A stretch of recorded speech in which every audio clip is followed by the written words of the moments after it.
Hallo vriende, my naam is Adrie en vandag wil ek vir julle die nuus na waterfront en hawe wys. Hawens het die vermoë om my te laat pyns oor die lewe. Hoeveel keer het ek nie al 'n SOS hemelwaarts gestuur nie? Die lewe is nie net smooth sailing soos die Engelsman sê nie, nee. Psalm 107 vers 29 tot 30 is 'n gepaste teksvers vir vandag se boodskap. Hy het die storm 'n gesuis gemaak en hulle golwe het stil geword. Toe was hulle bly omdat dit rustig geword het en hy het hulle gelei na die hawe van hul begeerte. Doen God dit vandag nog? Verseker, maar God lei ons na die hawe van goeie begeertes. As ons terugkyk oor ons lewens, kan ons met dankbaarheid sê dat hy ons van ons verkeerde begeertes, wat ons dalk kon vernietig, bewaar het. Hy het ons van onsself gered. Ons kan selfs dankie sê oor sekere verhoudings wat skipbreek gelei het. Verhoudings wat ons meer hartseer as vreugde sou meebring. Gedurende ons storm en drownjare het ons dalk onbesonde besluite gemaak. Soms het ons reddingsbaadjies vir iemand anders gegee en in die proses self verdrink. Skeepswrakke op die bodem van die see is deel van die menslike ervaring.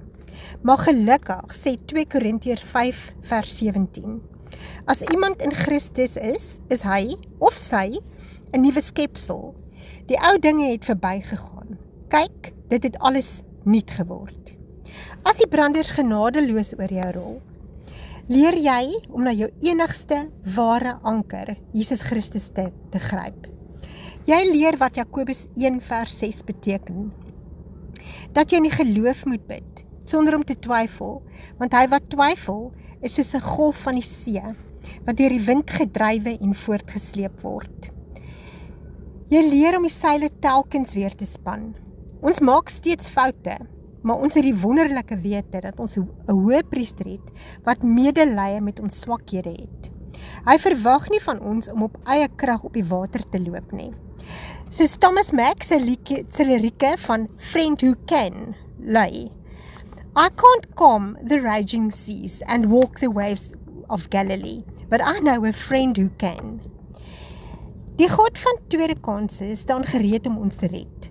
Al moet hy ons baie diep uithaal, soos vir die profeet Jona, wat uiteindelik na God geluister het en Ninive toe gegaan het. Daar's 'n Engelse spreekwoord wat sê, Be the captain of your own soul and the master of your mind. Ek het ietwat van 'n probleem met hierdie uitdrukking. Ja, ons moet ons gedagtegang bemeester, maar Jesus is die kaptein van my siel. Ek is eenvoudig nie opgewasse daarteen om my siel teen die gevare in die geestelike oseaan van die lewe te beskerm nie. Daar's lelike seemonsters wat jou kan insluk en jou ewige siel kan opeis. Kyk na die storm voor jou en besluit finaal om te stop om uit eie krag teen die branders te veg. Strek jou hand uit na Jesus en gee oor aan hom. Jy sal vind dat die storm binne jou bedaar.